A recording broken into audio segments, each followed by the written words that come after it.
If you need to find the y-intercept of any function, it always occurs where x equals 0. So it's just found by plugging in x equals 0.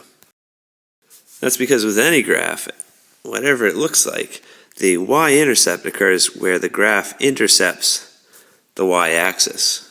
And that always happens where the x-coordinate equals 0. Here's x equals -2, x equals -1, x equals 0 is where the y-intercept occurs.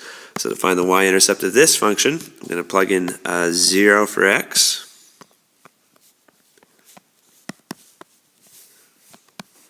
And so 0 times everything there just leaves us with 5. The y-intercept is 5.